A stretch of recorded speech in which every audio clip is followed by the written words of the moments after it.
चलिए, स्वागत है आप सभी का चंदू सर की क्लास मोबाइल एप्लीकेशन पर, चंदू सर की क्लास यूट्यूब चैनल पर।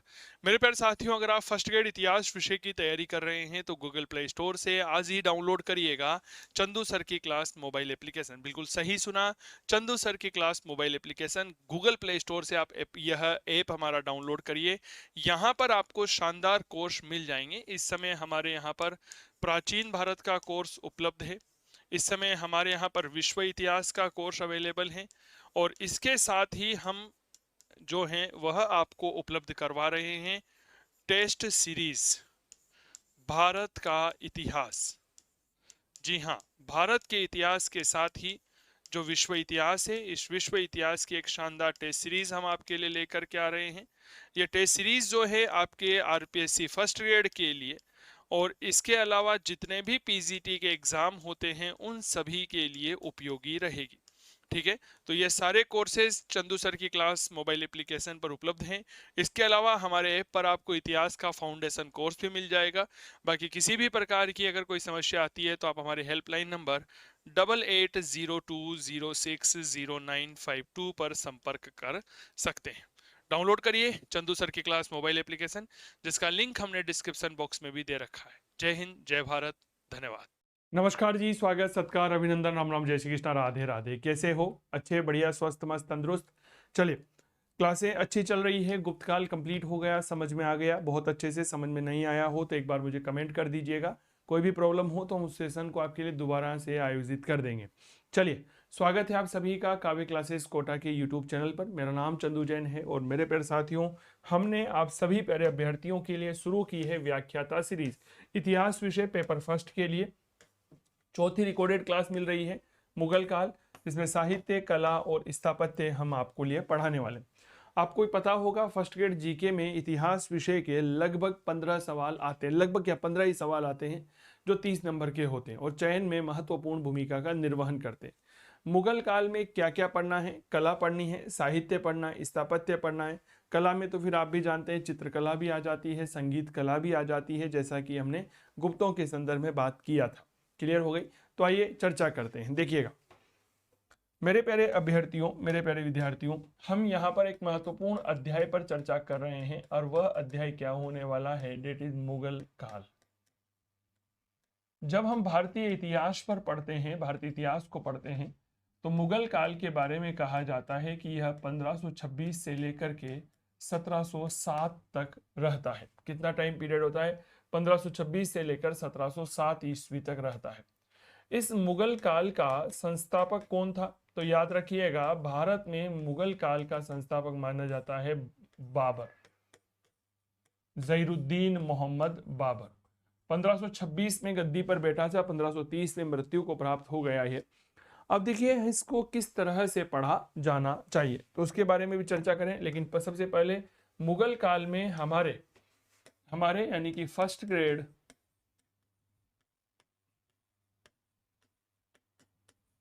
जीके में पढ़ना क्या है, हमें यह तो पता चले कि भाई साहब हमें पढ़ना क्या है। तो याद रखिएगा, इसमें आप सबसे पहले कला के बारे में पढ़ेंगे, ठीक है, साहित्य के बारे में आपको याद रखना है और स्थापत्य के बारे में आपको पढ़ना है। जब कला की बात आप करते हैं तो कला में ही साथ में चित्रकला आपके समक्ष आ जाती है, ठीक है। यहीं पर आपके संगीत कला का रूप हमें देखने को मिलता है, ठीक है। चित्रकला कहा जाता है मुगल शासक, देखो मुगल शासक हुए, बाबर हुआ, हुमायूं, अकबर, जहांगीर, शाहजहां, औरंगजेब। इनमें से प्रत्येक शासक का योगदान अपना अलग अलग है। बाबर की बात करते हैं तो बाबर ने मुगल साम्राज्य की स्थापना में महत्वपूर्ण भूमिका का निर्वहन किया था। क्लियर हो गई? हुमायूं तो कुछ कर ही नहीं सका, उसका जीवन काल शेरशाह सूरी के संघर्ष के साथ ही निकल जाता है और बचा हुआ जीवन जो होता है वह प्रवास के तौर पर निकल जाता है। इसके बाद आता है अकबर। अकबर को मुगल काल का वास्तविक संस्थापक अगर हम कहते हैं तो इसमें कोई दोहराई नहीं है, कोई अतिशयोक्ति नहीं है, क्योंकि उसने साम्राज्य का संगठन किया, मुगल साम्राज्य का विस्तार किया और इसके अलावा राजपूत नीति का सूत्रपात किया, प्रशासनिक व्यवस्था का पुनर्गठन किया था। क्लियर? तो अकबर का काल एक अलग काल हो जाता है। इसके अलावा फिर आता है जहांगीर। जहांगीर का काल मुगल चित्रकला का स्वर्ण काल कहलाता है। जहांगीर के बाद शाहजहां। शाहजहां का काल मुगल काल का ही स्वर्ण काल कहलाता है, लेकिन इतिहासकार डॉक्टर आशीर्वादी लाल श्रीवास्तव लिखते हैं कि शाहजहां का काल मुगल काल का स्वर्ण काल था, ठीक है, लेकिन पूरे मुगल काल का स्वर्ण काल कहना उचित नहीं होगा, क्योंकि उसका शासनकाल केवल कला, और कला में भी केवल स्थापत्य का स्वर्ण काल माना जा सकता है। क्लियर हो गई। चलिए, इसके बाद औरंगजेब कट्टर सुन्नी मुस्लिम था, कट्टर धार्मिक नीति का पालन किया, इसलिए साम्राज्य का पतन प्रारंभ हो गया। कट्टर धार्मिक नीति की वजह से साम्राज्य में विद्रोह हुए, और विद्रोह की वजह से क्या होने लगा, साम्राज्य का पतन प्रारंभ हो गया। तो हम जो पढ़ाना चाहते हैं, इसको हम पढ़ाना चाहते हैं शासक के अनुसार। आप मुगल शासक पढ़िए, ठीक है, मुगल शासक को पढ़ते हुए उसका स्थापत्य पढ़िए, उसका साहित्य पढ़िए, उसकी संगीत पढ़िए, उसका चित्रकला पढ़िए। इस तरह से अगर हम पढ़ेंगे तो कंफ्यूजन नहीं होगा, क्योंकि 6 मुगल बादशाह पढ़ने हैं, बाबर, हुमायूं, अकबर, जहांगीर, शाहजहां और औरंगजेब। 6 मुगल बादशाहों का क्या क्या योगदान रहा है, तो प्रत्येक का हम डिवाइड करते हुए पढ़ेंगे तो ठीक रहेगा। 3 क्लास इसमें लूंगा, ये बात याद रखिएगा। शुरुआत में हम आपके बीच में रखने वाले हैं बाबर को, हुमायूं को और जहांगीर को। दूसरी क्लास में हम आपके लिए अकबर की चर्चा करेंगे, और आने वाली तीसरी क्लास में आपके लिए शाहजहां और औरंगजेब के बारे में बात करेंगे। मुझे लगता है यह रोड मैप बताना एक विद्यार्थी के लिए बेहतरीन होता है, उससे आपका एक माइंड सेट होता है कि हाँ, मुगल काल की 3 क्लासें आने वाली है। क्लियर हो गई। चलिए, सबसे पहले हम एक मुगल बादशाह की चर्चा करते हैं, और उस मुगल बादशाह का नाम आता है बाबर।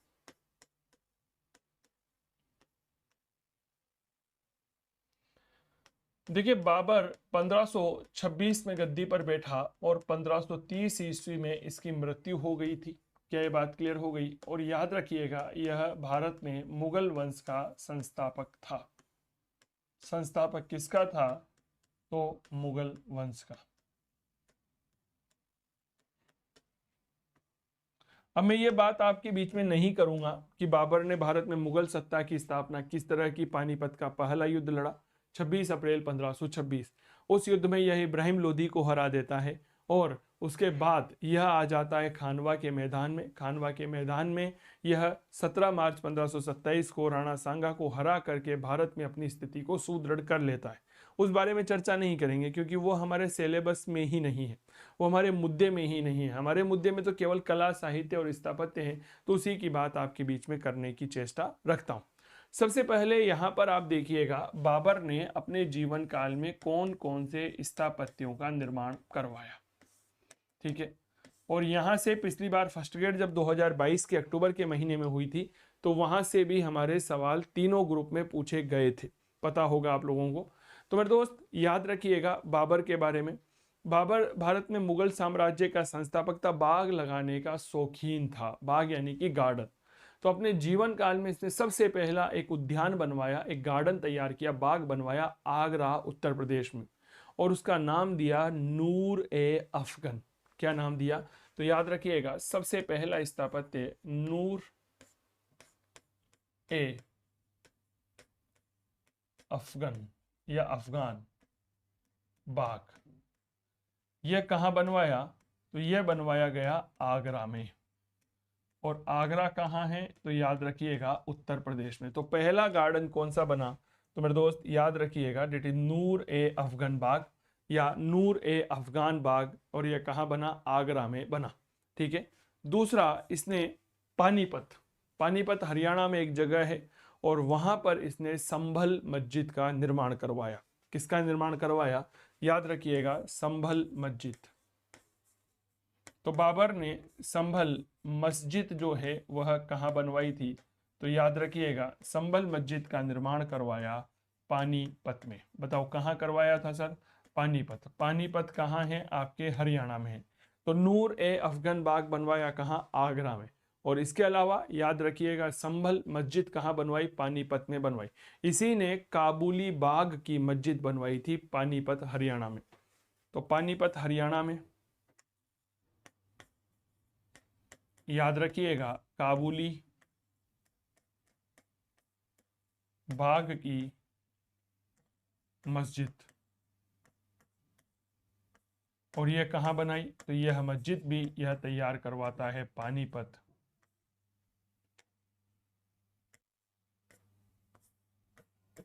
हरियाणा। बाबर ने काबुली बाग की मस्जिद कहाँ बनवाई? पानीपत हरियाणा में। संभल मस्जिद पानीपत हरियाणा। नूर ए अफगन बाग आगरा में। इसके अलावा अगर थोड़ी सी बात और करते हैं तो बाबर का मंत्री था मीर बाकी। मीर बाकी ने अयोध्या में बाबरी मस्जिद का निर्माण करवाया था। ठीक है, तो अगली बात लिखिएगा नंबर 4,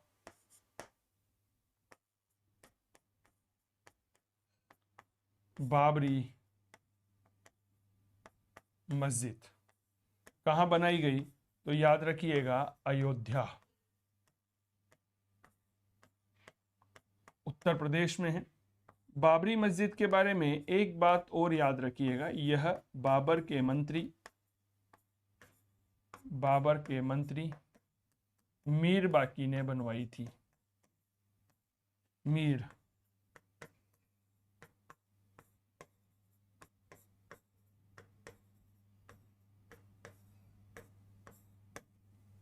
बाकी ने बनवाई। तो स्थापत्य के संदर्भ में याद रखिएगा नूर ए अफगन बाग आगरा में, संभल मस्जिद पानीपत हरियाणा, काबुली बाग की मस्जिद पानीपत हरियाणा, बाबरी मस्जिद अयोध्या उत्तर प्रदेश में। यह कुछ ऐसा स्थापत्य है जो बाबर के समय बनाया गया था। बाबर 1526 से लेकर 1530 ईस्वी तक मुगल बादशाह रहा। अब थोड़ा सा बाबर के साहित्य के बारे में पढ़िएगा कि बाबर का साहित्य में क्या योगदान है। बहुत अच्छे से चीजों को समझने की और जानने की कोशिश यहां पर करिएगा। देखिए, जब हम मुगल सम्राट बाबर के बारे में पढ़ते हैं तो एक बात की जानकारी मैं आपके साथ साझा कर दूं कि बाबर स्वयं एक साहित्यकार था। कौन था? साहित्यकार था। और इस बाबर के द्वारा बाबरनामा नामक ग्रंथ लिखा गया। कौन सा ग्रंथ लिखा गया? बाबरनामा। बाबरनामा को ही हम तुजू के बाबरी कहते हैं और यह तुर्की भाषा में लिखा गया। हमारी परीक्षाओं में अक्सर एक सवाल पूछा जाता है कि बताइए बाबरनामा किस भाषा में लिखा गया ग्रंथ है? तो याद रखना तुर्की भाषा में लिखा गया ग्रंथ है। तो एक लाइन याद रखिएगा कि बाबर जो हैं, ये बाबर स्वयं साहित्यकार था। भाई अगर एक बात बताओ, अगर स्वयं साहित्यकार नहीं होता तो क्या ये किसी प्रकार से साहित्य लिख पाता? नहीं लिख पाता। तो इसने एक ग्रंथ लिखा, इसने एक किताब लिखी जो भारत के इतिहास के परिप्रेक्ष्य के संदर्भ में है। इसकी आत्मकथा है, याद रखिएगा बाबरनामा। इसे ही हम क्या कहते हैं? इसे ही हम कहते हैं तुजूक ए बाबरी। बताओ क्या कहते हैं साहब? तुजूक ए बाबरी कहते हैं।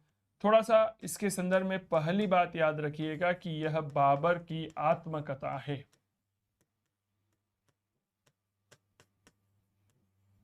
ऑटोबायोग्राफी ऑफ बाबर है। दूसरी बात याद रखिएगा कि इसकी भाषा क्या है? तो याद रखिएगा इसकी भाषा है तुर्की। कौन सी भाषा में यह लिखा गया है? तो याद रखिए तुर्की भाषा में यह लिखा गया है। कौन सी ग्रंथ भाषा में है? तुर्की भाषा। तुर्की भाषा से इसका फारसी भाषा में अनुवाद किया गया अकबर के समय अब्दुल रहीम खान खाना ने, और इसका अंग्रेजी अनुवाद किया श्रीमती A.S. बेवरीज ने। तो तीसरी महत्वपूर्ण बात, इसका फारसी अनुवाद। कौन सा अनुवाद? तो याद रखिएगा हम बात कर रहे हैं इसके फारसी अनुवाद की। फारसी अनुवाद किसने किया था? नाम याद रखिएगा अब्दुल रहीम खान खाना। ठीक है। और चौथा महत्वपूर्ण तथ्य, इसका अंग्रेजी अनुवाद किसने किया?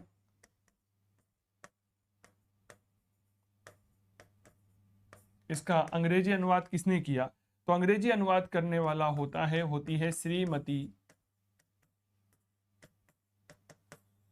A.S. बेवरीज।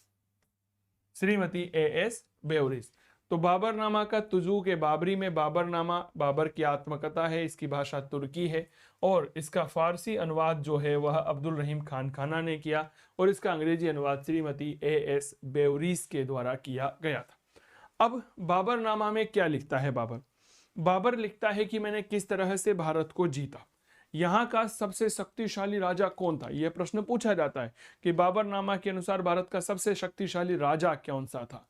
तो याद रखिएगा मेवाड़ के महान राजा महाराणा सांगा, जिन्हें हम राणा सांगा कहते हैं, उन्हें सबसे शक्तिशाली राजा बताया गया है। क्लियर हो गई। इसके अलावा अगर हम और बात करते हैं तो विजयनगर जो दक्षिणी भारत का एक महत्वपूर्ण हिंदू राज्य था, उसे सबसे शक्तिशाली राज्य का दर्जा बाबरनामा में दिया गया है। तो अगली बात लिखिएगा, बाबरनामा के अनुसार क्या लिखेंगे, समझिएगा। बाबरनामा के अनुसार पहली बात कि भारत का सबसे शक्तिशाली राज्य बताएं कौन सा है, तो याद रखिएगा विजयनगर। कौन सा है, विजयनगर। ठीक है। जबकि बाबरनामा के अनुसार भारत का सबसे शक्तिशाली राजा बताओ क्या बताया गया है, तो नाम याद रखिएगा मेवाड़ के राणा सांगा को।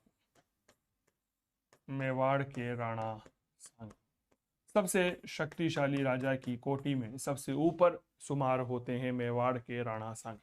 कहा गया है कि मेवाड़ के वीर शिरोमणि महाराणा राणा सांगा इतने शक्तिशाली हैं जितना भारत में कोई नहीं है। तभी तो भयानक युद्ध में हार गया था कबूतर बाबर। क्या मैं ठीक कह रहा हूं? क्योंकि महान राणा सांगा ने अपनी पराक्रम दिखा करके इसको भाई साहब जो धोया था, जो पीटा था, धे धे धे। क्या ये बात क्लियर हो गई? तो बाबरनामा के बारे में, बाबर का आत्मकथा है यह, स्वयं साहित्यकार था यह। बाबर की आत्मकथा है, तुजू के बाबरी नाम है, भाषा तुर्की है, फारसी अनुवाद अब्दुल रहीम खान खाना ने किया और अंग्रेजी अनुवाद श्रीमती A.S. बेवरीज करती है। बाबरनामा के अनुसार भारत का सबसे शक्तिशाली राज्य विजयनगर है। भारत का सबसे शक्तिशाली राजा मेवाड़ का राणा सांगा है। यहाँ पर मैं आपको एक बात और बताना चाहूंगा विशेष तौर पर बाबर के बारे में। बाबर जो है यह कविता लेखक भी था, कवि भी था, इसीलिए इसकी कविताओं का संग्रह दीवान कहलाता है। तो दीवान का संबंध किससे है? याद रखिएगा बाबर से है। बताओ दीवान का संबंध किससे है? तो याद रखिएगा बाबर से। तो लिखिएगा बाबर की कविताओं का संग्रह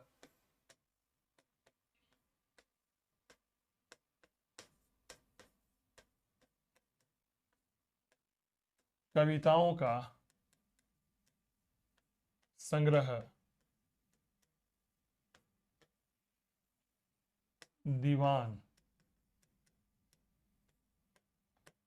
कहलाता है। क्या ये बात क्लियर हो गई कि बाबर की कविताओं का संग्रह क्या है? दीवान है। इसके अलावा बाबर ने मुबैयान नाम की एक शैली को भी जन्म देता है। क्या ये बात क्लियर हो गई? तो बाबर के संदर्भ में महत्वपूर्ण बातें यह आपको याद रखनी है। चलिए, स्वागत है आप सभी का चंदू सर की क्लास मोबाइल एप्लीकेशन पर, चंदू सर की क्लास यूट्यूब चैनल पर। मेरे प्यारे साथियों, अगर आप फर्स्ट ग्रेड इतिहास विषय की तैयारी कर रहे हैं तो गूगल प्ले स्टोर से आज ही डाउनलोड करिएगा चंदू सर की क्लास मोबाइल एप्लीकेशन। बिल्कुल सही सुना, चंदू सर की class mobile application. Google play store से आप यह ऐप हमारा डाउनलोड करिए। यहाँ पर आपको शानदार कोर्स मिल जाएंगे। इस समय हमारे यहाँ पर प्राचीन भारत का कोर्स उपलब्ध है। इस समय हमारे यहाँ पर विश्व इतिहास का कोर्स अवेलेबल है और इसके साथ ही हम जो हैं वह आपको उपलब्ध करवा रहे हैं टेस्ट सीरीज भारत का इतिहास। जी हाँ, भारत के इतिहास के साथ ही जो विश्व इतिहास है, इस विश्व इतिहास की एक शानदार टेस्ट सीरीज हम आपके लिए लेकर के आ रहे हैं। ये टेस्ट सीरीज जो है आपके आरपीएससी फर्स्ट ग्रेड के लिए और इसके अलावा जितने भी पीजीटी के एग्जाम होते हैं उन सभी के लिए उपयोगी रहेगी। ठीक है, तो ये सारे कोर्सेज चंदू सर की क्लास मोबाइल एप्लीकेशन पर उपलब्ध हैं। इसके अलावा हमारे ऐप पर आपको इतिहास का फाउंडेशन कोर्स भी मिल जाएगा। बाकी किसी भी प्रकार की अगर कोई समस्या आती है तो आप हमारे हेल्पलाइन नंबर 8802060952 पर संपर्क कर सकते हैं।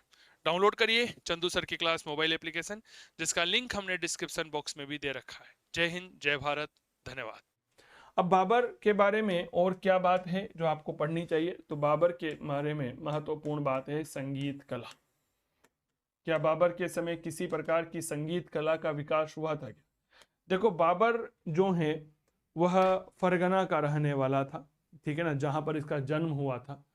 और बाबर ने अपने बचपन से ही एक वाद्य यंत्र जिसे हम कहते हैं ईरानी तंबूरा, क्या बजाया करता था, ईरानी तंबूरा बजाया करता था। तो बाबर एक बहुत बड़ा संगीतज्ञ भी, बहुत बड़ा संगीतज्ञ तो नहीं, टाइम पास, ठीक है ना, कि हाँ बेटे बेटे करें क्या करना है, कुछ काम लेके प्रभु का नाम शुरू करते हैं, अंताक्षरी, ठीक है। तो बाबर जो है वह स्वयं ईरानी तंबूरा बजाया करता था। तो एक लाइन यह बात याद रखिएगा कि बाबर स्वयं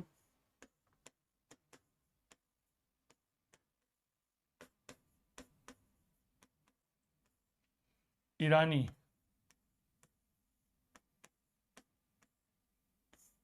तंबूरा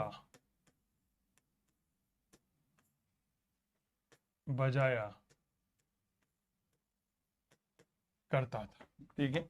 ये क्या बजाता था भाई, ईरानी तंबूरा बजाया करता था। थोड़ी सी चित्रकला के बारे में याद रखिएगा बाबर की।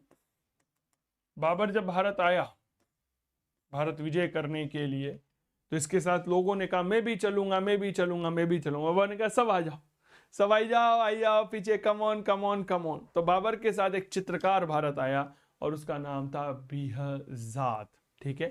तो बाबर के समय का प्रसिद्ध चित्रकार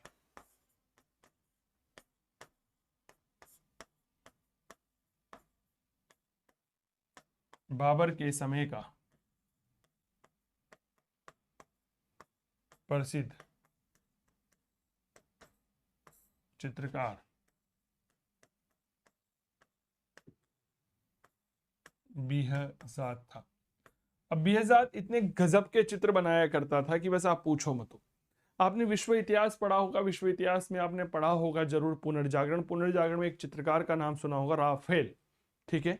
मेरे दोस्त याद रखिएगा, बाबर के चित्रकार बिहजाद के चित्रों की तुलना पुनर्जागरण काल के बहुत प्रसिद्ध चित्रकार राफेल के साथ की जाती है। राफेल पश्चिम का रहने वाला था, बिहजाद पूर्व का रहने वाला था, इसीलिए बिहजाद को क्या कहा जाता है, पूर्व का राफेल कहा जाता है। तो इसका उपनाम याद रखिएगा।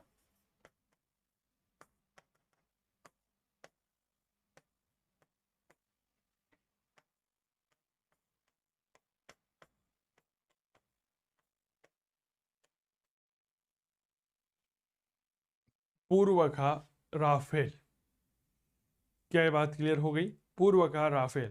तो भैया यहां पर मैंने आपके लिए एक शब्द रखा है राफेल। राफेल का मतलब आप ऐसा बिल्कुल भी मत समझिएगा कि राफेल का तात्पर्य यहाँ पर जो है वह किससे जोड़ा गया है, राफेल का तात्पर्य फाइटर प्लेन से जोड़ा गया, नो नेवर, ये बात आप बिल्कुल भी मत रहिए। राफेल एक चित्रकार था, ठीक है, ये बात याद रखिएगा।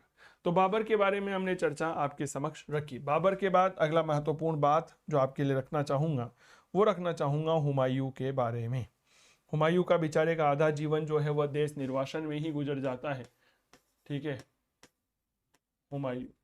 इसीलिए इतिहास का लेनपुल हुमायूं के बारे में क्या कहता है पता है आप लोगों को, लेनपुल कहता है हुमायूं जिसके नाम का शाब्दिक अर्थ भाग्यशाली होता है, लेकिन वह बड़ा दुर्भाग्यशाली व्यक्ति था, जिंदगी भर ठोकरें खाता रहा और ठोकर खाते हुए ही अपनी मृत्यु को प्राप्त हो गया।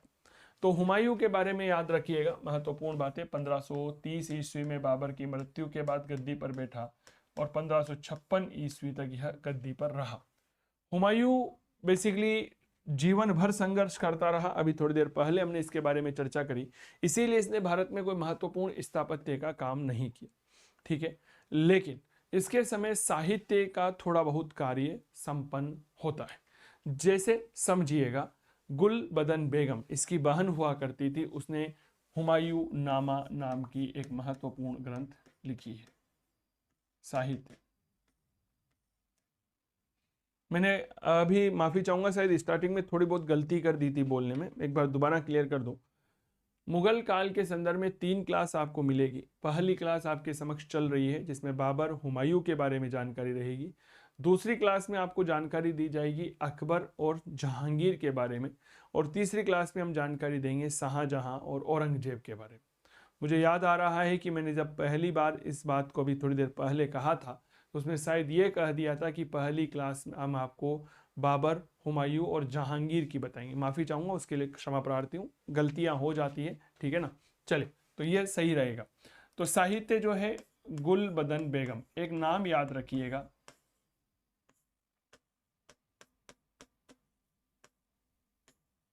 गुलबदन बेगम कौन है? तो याद रखिएगा यह हुमायूं की बहन थी। किसकी बहन है यह? हुमायूं की बहन। और इसने किताब लिखी है हुमायूं नामा। कौन सी किताब लिखी है सर? हुमायूं नामा। अब आपके मन में एक सवाल आ रहा होगा कि सर हुमायूं नामा इतनी महत्वपूर्ण किताब क्यों है, इसके पीछे कारण क्या है, थोड़ा सा उसे समझिए। कहा जाता है हुमायूं नामा जो है यह भारतीय इतिहास का पहला ग्रंथ है। हुमायूं नामा जो है वह भारतीय इतिहास का पहला ग्रंथ है जिसमें हमें हरम के इतिहास की जानकारी मिलती है। अब हरम क्या है? हरम वह स्थान होता है जहां पर मुस्लिम महिलाएं रहती थी। ठीक है, तो एक लाइन लिखिएगा, पहला ग्रंथ है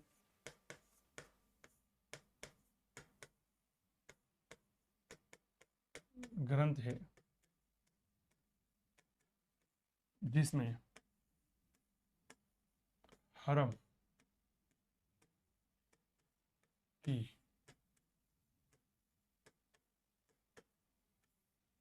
जानकारी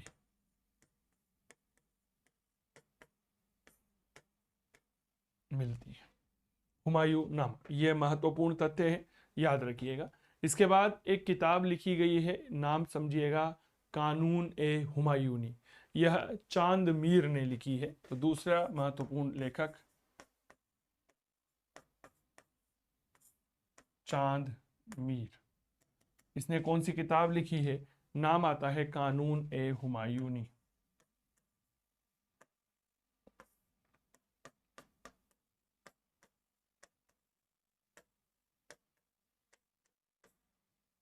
ठीक है, चांदवीर ने किताब लिखी है कानून हुमायूनी। एक लेखक आता है मिर्जा हैदर दोगलक। इसने किताब लिखी है तारीख रशीदी। मिर्जा हैदर दोगलक।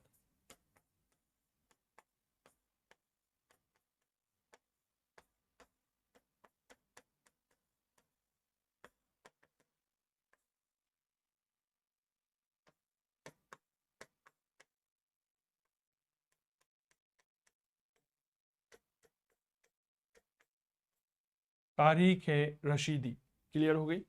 रिजकुल्ला खान मुस्ताकी, नाम जरूर सुना होगा, किताब लिखी है वाकियात मुस्ताकी।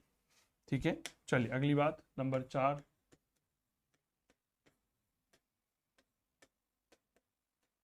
रिजकुल्ला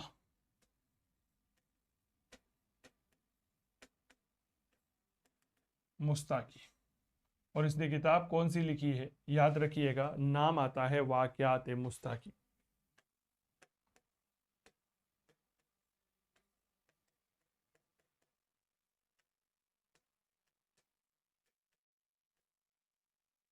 नंबर 5, एक लेखक का नाम आता है जोहर आफ्ताबची।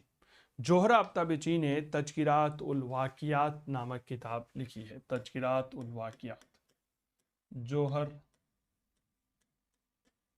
आफ्ताबची। और इन्होंने जो किताब लिखी है उसका नाम याद रखिएगा, तज़किरात उल वाकियात।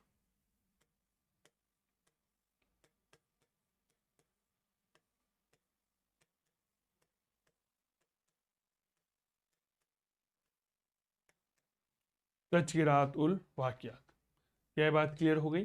तो ये कुछ महत्वपूर्ण बातें हुमायूं के बारे में। हुमायूं ने संगीत का कोई विकास नहीं किया, क्योंकि मैंने अभी थोड़ी देर पहले एक बात कही कि हुमायूं का जीवन जो है वह बेसिकली भ्रमण में ही निकल गया, प्रवास में ही निकल गया, संघर्ष में ही निकल गया। तो यह अपने शासनकाल के दौरान कोई बहुत बड़े कार्य स्थापित नहीं कर पाया, इस बात को याद रखिएगा। ठीक है, चलिए बाबर के बारे में हमने चर्चा करी कि बाबर ने कुछ स्थापत्य बनाए, जैसे नूर ए अफगन बाग बनाया आगरा में, संभल मस्जिद का निर्माण पानीपत में, काबुली बाग की मस्जिद पानीपत, बाबरी मस्जिद अयोध्या में बाबर के मंत्री था एक नाम था मीर वाकी, उसने बनवाई थी। इसके बाद साहित्य, बाबर स्वयं साहित्यकार था, इसने बाबरनामा लिखी। तुजू के बाबरी कहते हैं, बाबर की आत्मकथा है, तुर्की भाषा में है, फारसी अनुवाद अब्दुल रहीम खान खाना ने किया और अंग्रेजी अनुवाद श्रीमती A.S. बेवरीज ने किया था। बाबरनामा के अनुसार भारत का सबसे शक्तिशाली राज्य विजयनगर है और भारत का सबसे शक्तिशाली राजा मेवाड़ है। बाबर की कविताओं का संग्रह दीवान कहलाता है। संगीत कला, बाबर स्वयं ईरानी तंबूरा बजाया करता था। चित्रकला, बाबर के समय का प्रसिद्ध चित्रकार बिहजाद था, जिसे पूर्व का राफेल कहते हैं। हुमायूं, ठीक है। साहित्य, गुलबदन बेगम जो हुमायूं की बहन थी, इसने हुमायूं नामा लिखा है। यह पहला ग्रंथ है जो हरम पर लिखा गया है। चांदमीर, कानून हुमायूनी, मिर्जा हैदर दोगलक, तारीख है रशीदी। रिजकुल्ला खान मुस्ताकी, वाकयात मुस्ताकी, जोहर आफ्ताबजी, तस्किरातुल वाकयात। तो ये कुछ महत्वपूर्ण तथ्य थे। कैसे लगे हमें जरूर बताइएगा कमेंट करके, क्लास कैसी लगी। चलिए, स्वागत है आप सभी का चंदू सर की क्लास मोबाइल एप्लीकेशन पर, चंदू सर की क्लास यूट्यूब चैनल पर। मेरे प्यारे साथियों, अगर आप फर्स्ट ग्रेड इतिहास विषय की तैयारी कर रहे हैं तो गूगल प्ले स्टोर से आज ही डाउनलोड करिएगा चंदू सर की क्लास मोबाइल एप्लीकेशन। बिल्कुल सही सुना, चंदू सर की class mobile application Google play store से आप यह ऐप हमारा डाउनलोड करिए। यहाँ पर आपको शानदार कोर्स मिल जाएंगे। इस समय हमारे यहाँ पर प्राचीन भारत का कोर्स उपलब्ध है। इस समय हमारे यहाँ पर विश्व इतिहास का कोर्स अवेलेबल है, और इसके साथ ही हम जो हैं वह आपको उपलब्ध करवा रहे हैं टेस्ट सीरीज भारत का इतिहास। जी हाँ, भारत के इतिहास के साथ ही जो विश्व इतिहास है, इस विश्व इतिहास की एक शानदार टेस्ट सीरीज हम आपके लिए लेकर के आ रहे हैं। ये टेस्ट सीरीज जो है आपके आरपीएससी फर्स्ट ग्रेड के लिए और इसके अलावा जितने भी पीजीटी के एग्जाम होते हैं उन सभी के लिए उपयोगी रहेगी। ठीक है, तो ये सारे कोर्सेज चंदू सर की क्लास मोबाइल एप्लीकेशन पर उपलब्ध हैं। इसके अलावा हमारे ऐप पर आपको इतिहास का फाउंडेशन कोर्स भी मिल जाएगा। बाकी किसी भी प्रकार की अगर कोई समस्या आती है तो आप हमारे हेल्पलाइन नंबर 8802060952 पर संपर्क कर सकते हैं। डाउनलोड करिए चंदू सर की क्लास मोबाइल एप्लीकेशन, जिसका लिंक हमने डिस्क्रिप्शन बॉक्स में भी दे रखा है। जय हिंद, जय भारत, धन्यवाद।